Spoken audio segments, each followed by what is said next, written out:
Welcome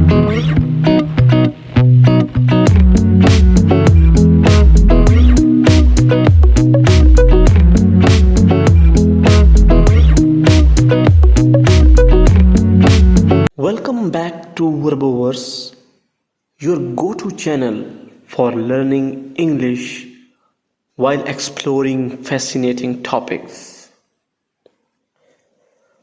I am your host, Muhammad Junaid Ashraf, and today we are diving into something that affects us all in ways we might not even realize: the impact of globalization on language and culture.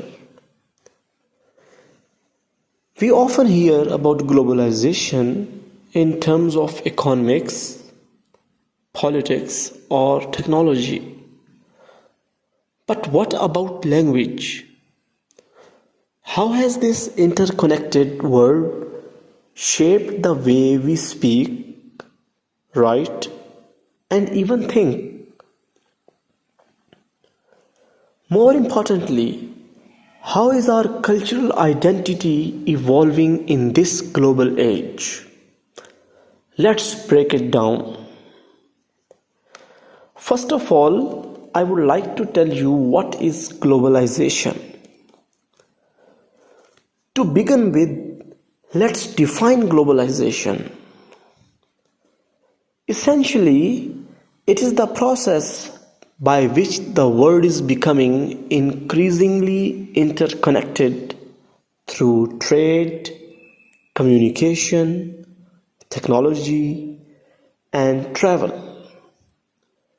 This interconnectedness has allowed people from different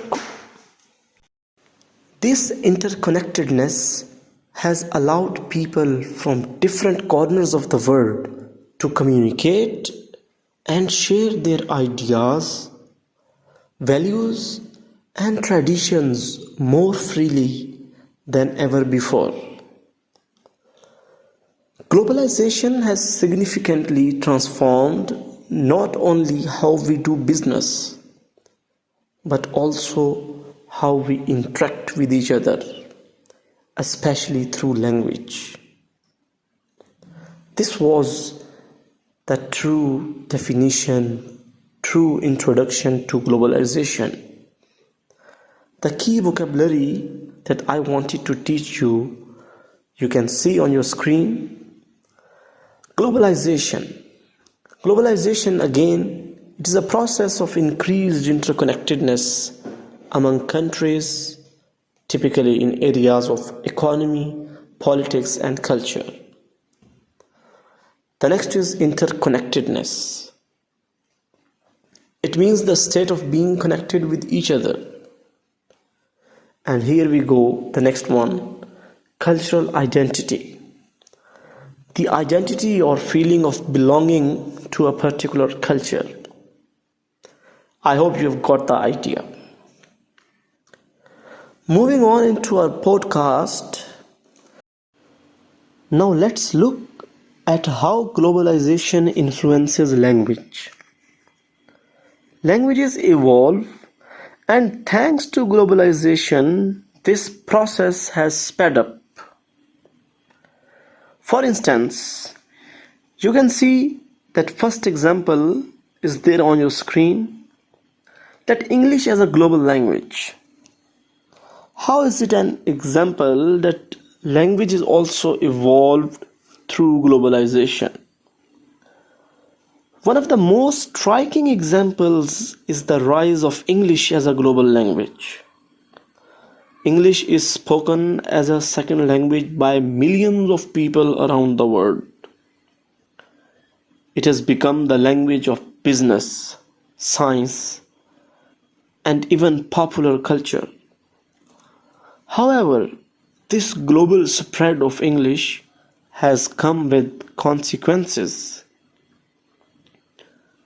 Many native languages are at risk of disappearing because people are adopting English, especially in developing countries. Languages such as Welsh or Gaelic have been endangered due to this global shift. And that is quite true. That as the world is globalizing, people have started learning or speaking English more and more. And hence they feel embarrassed to speak their own language. That's quite alarming. English is just a language, so people should not leave their own languages. They should learn English, but they should not forget or they should not be feeling embarrassed to speak in their own language. Another example we have that different words are being borrowed and languages are blending with each other. Another way globalization affects language is through borrowed words. When cultures collide, so do their languages. This is why English is full of loan words like sushi. Basically, sushi is from Japanese, pasta from Italian, and entrepreneur from French. So we have seen that globalization is bringing languages together and making a blend of them. But here is one point that I want to share with you, that it's not only English that is adopting words from other languages. Other languages are also picking up English terms. For instance, in Korean, the word for smartphone is Suma Tupon, which is essentially the English word adopted to Korean pronunciation. So here we have seen that how globalization is affecting our life and how globalization is affecting the important aspect of our life, language. Moving on in the podcast, here you can see some vocabulary words on your screen. First one is loan words. Loan words are the words that are borrowed from one language and incorporated into another. Second is endangered. It's a very good word that you can use when something is at risk of being totally lost.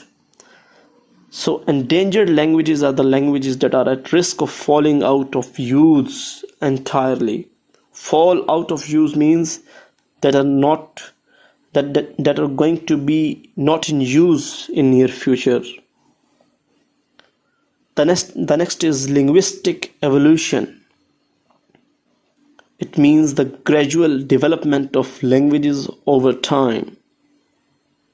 Evolution means gradual development of something, and linguistic mean the languages. Moving on in the podcast, our next point that we are going to talk today is the cultural identity in a globalized world. The world has become a global village. It's not just changing languages, it's also reshaping our culture, our cultural identity.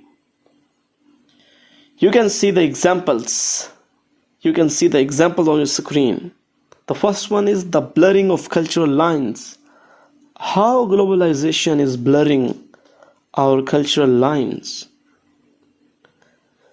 In today's world, you can listen to K-pop, eat Mexican tacos, and watch Hollywood movies all in one day, no matter where you live, no matter in what part of the world you are living.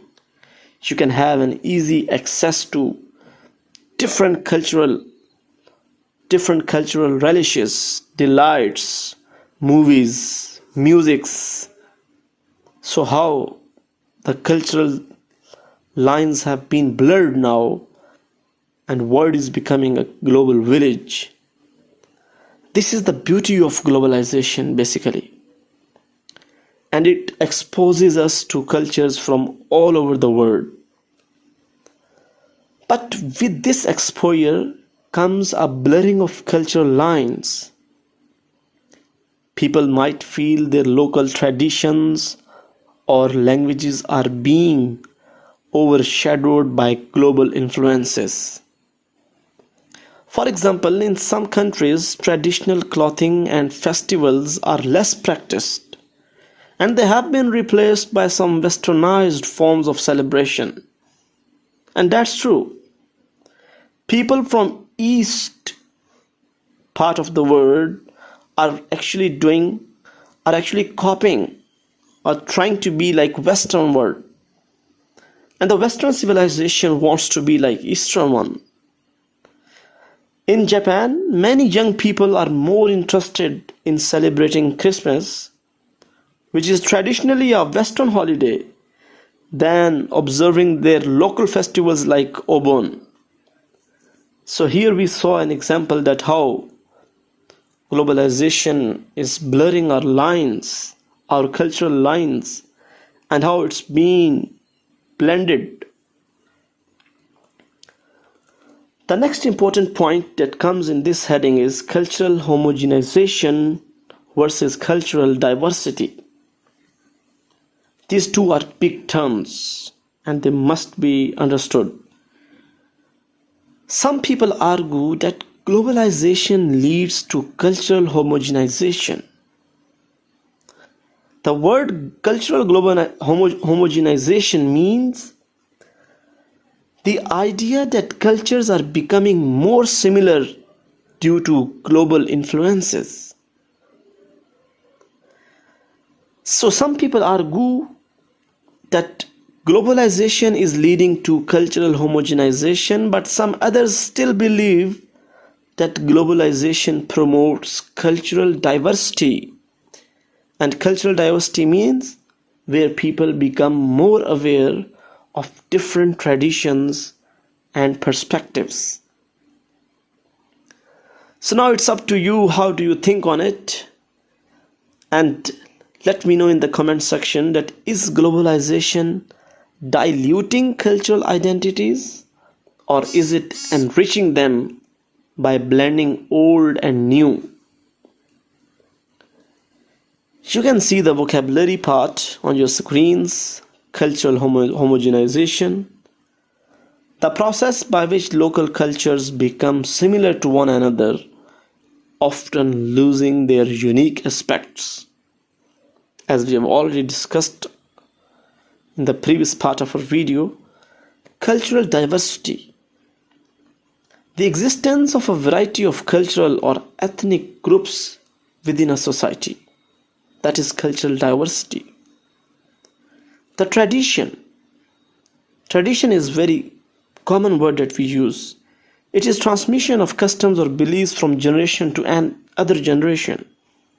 Like it is in our tradition to celebrate this thing on this day, or something to celebrate annually. Moving on in the podcast, we have another important segment to talk on the topic, and that is the balance between global and local.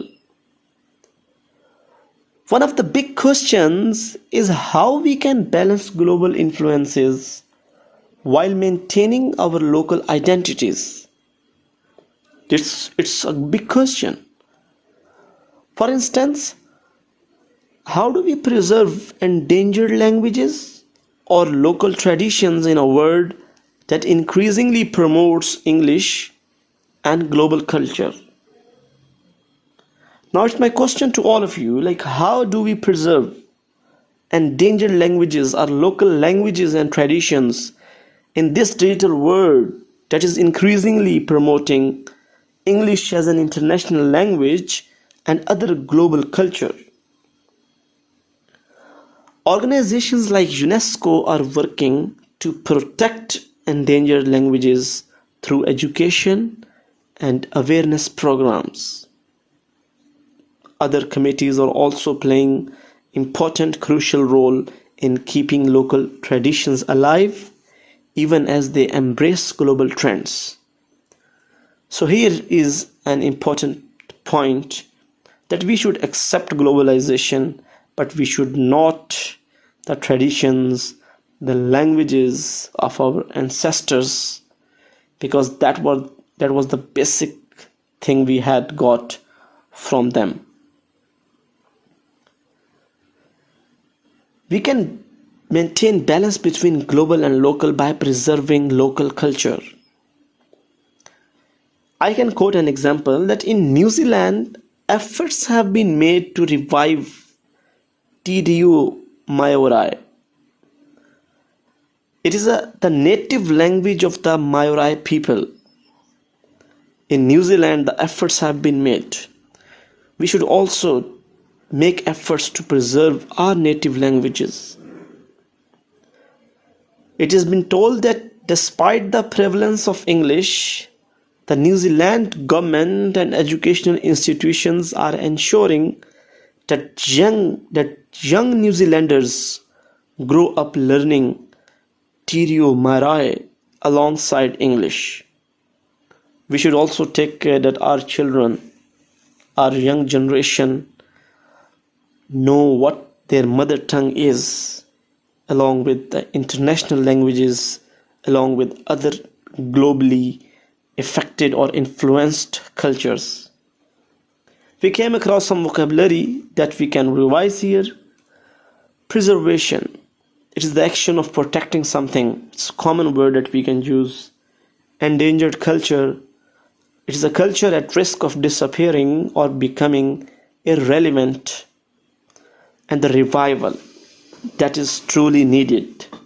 Revival means the act of bringing something back into use. The revival of something. The revival of a language or culture. That was the last part of our podcast. So let's come to the conclusion, and it is that how has globalization impacted language and culture? In many ways, it has connected us and challenged our identities. It has brought languages and cultures together in ways that have never been seen before. But it has also posed a threat to linguistic and cultural diversity. As global citizens, we must embrace the positives of globalization while taking conscious steps to preserve our local languages and traditions. That way, we can enjoy the best of both worlds. That was all from my side. Thank you for tuning into Verboverse. If you enjoyed this discussion, don't forget to like, share, and subscribe to our channel. Let's keep learning, exploring, and growing, one word at a time. One word at a time.